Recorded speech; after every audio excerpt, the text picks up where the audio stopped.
Assalamualaikum warahmatullahi wabarakatuh. Kami dari kelompok 6 Teknologi Proses Hasil Perkebunan LA akan mempresentasikan hasil kerja kami mengenai penelitian berdasarkan literatur dengan topik tanaman kakao yang ada. Sebelumnya izin memperkenalkan diri, nama saya Muhammad Evan dengan NIM 122330027. Perkenalkan, saya Zatalinia Wanis dengan NIM 122333030.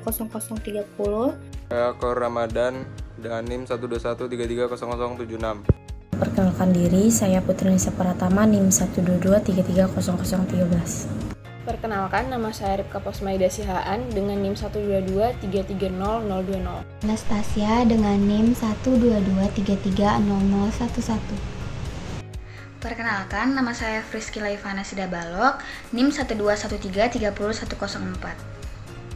Tanaman kakao adalah salah satu tanaman subtropis yang memiliki nilai ekonomi yang tinggi karena dihasilkan biji kakao yang merupakan bahan utama untuk pembuatan bubuk coklat.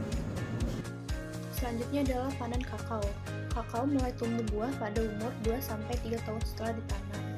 Produksi kakao di tahun pertama cenderung sedikit dan akan terus meningkat pada produksi selanjutnya di tahun-tahun berikutnya. Produktivitas optimal dicapai umur 7-11 tahun. Lalu, produktivitas tersebut akan terus menurun hingga tanaman tua dan mati. Buah kakao sendiri diproses dari penyerbukan buah jantan dan bunga betina yang menempel pada seluruh bagian tanaman.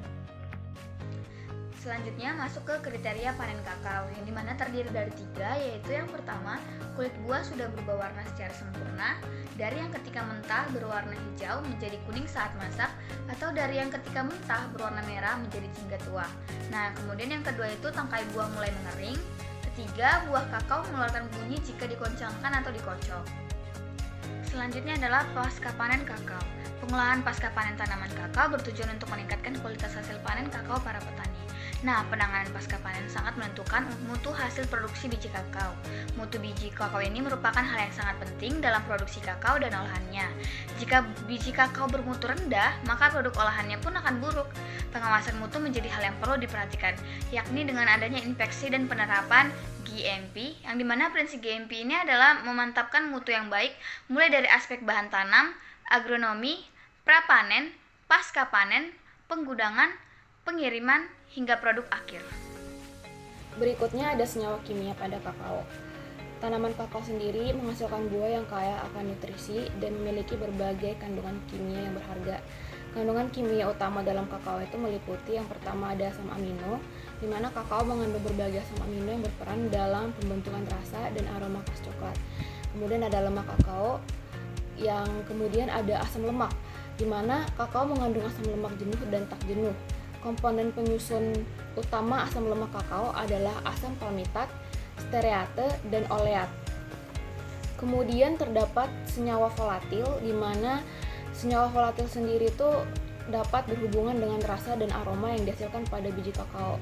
Komponennya yaitu pentanol, linalol, dan juga asam asetat. Kemudian ada fenol, theobromine, dan fenilalanin. Biji kakao merupakan bahan utama dalam pembuatan produk coklat yang dapat memberikan dampak baik untuk tubuh karena karena kandungan senyawa aktif seperti fenol, theobromine, dan juga fenilalanin. Kemudian ada kandungan kimia lainnya yang mengandung senyawa lainnya seperti klorofil, karotenoid, asam amino, dan juga berpengaruh pada sifat kimia dan biji kakao. Berikutnya ada teknologi pengolahan produk kakao.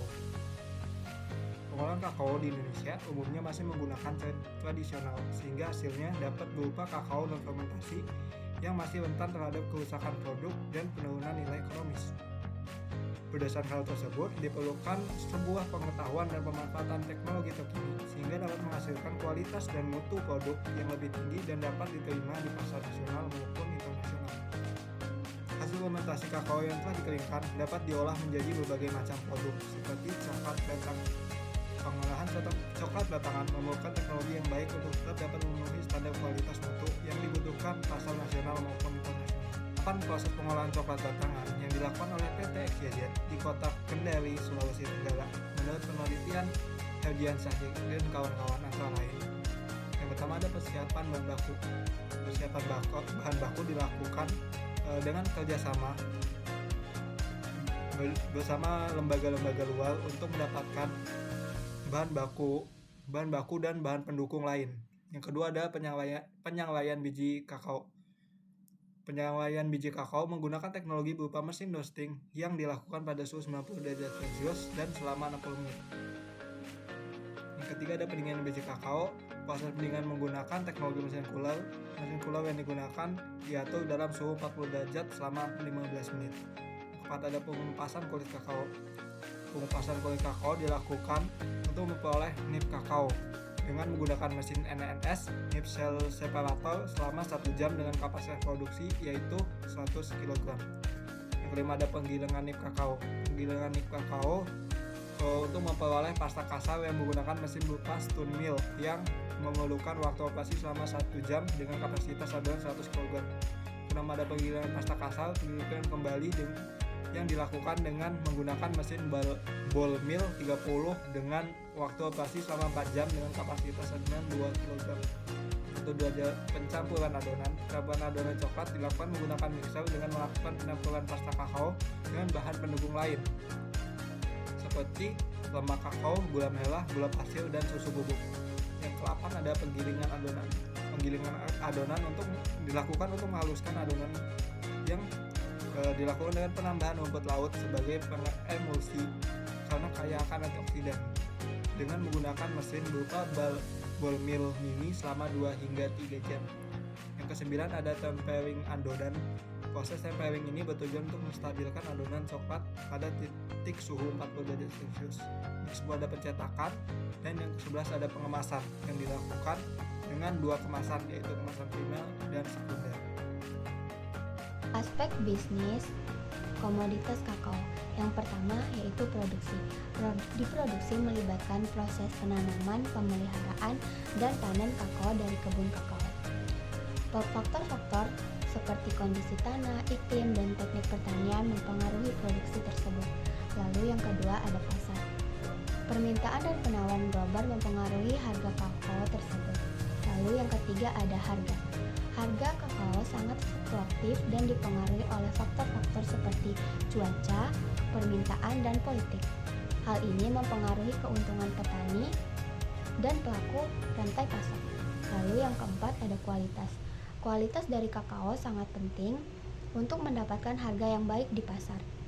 Standar kualitas meliputi ukuran biji, kadar lembab, dan kebersihan kakao. Lalu ada pemrosesan.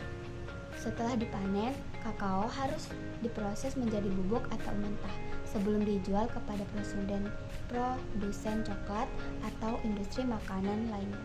Lalu ada kepatuhan dan keberlanjutan. Ada tekanan dari konsumen dan pemerintah untuk memastikan bahwa produksi kakao memenuhi standar. Keberlanjutan dan etika seperti tidak melibatkan kerja paksa atau deforestasi. Lalu ada inovasi. Perusahaan dalam industri kakao terus mencari inovasi dalam hal teknologi, pertanian, pemrosesan, dan pemasaran untuk meningkatkan efisiensi dan kualitas dari produk kakao. Lalu yang terakhir ada regulasi. Peraturan pemerintah baik di negara produsen maupun konsumen dapat mempengaruhi bisnis kakao, mulai dari pajak ekspor, harga standar, kesehatan, dan keselamatan. Kesimpulannya yaitu kakao memiliki peran yang signifikan dalam ekonomi global, terutama di negara-negara produsen utama seperti Pantai Gading, Ghana, dan Indonesia. Produksi kakao seringkali terkait dengan isu-isu sosial, ekonomi, dan lingkungan, termasuk kemiskinan petani, deforestasi, dan pekerja anak. Permintaan akan coklat dan produk kakao lainnya terus meningkat seiring dengan pertumbuhan populasi global dan perubahan preferensi konsumen. Inovasi dan teknologi baru telah menjadi kunci untuk meningkatkan produktivitas, kualitas, dan keberlanjutan dalam industri kakao. Kerjasama antara pemerintah, produsen, organisasi non-pemerintah, dan konsumen diperlukan untuk mengatasi tantangan yang dihadapi oleh industri kakao secara holistik.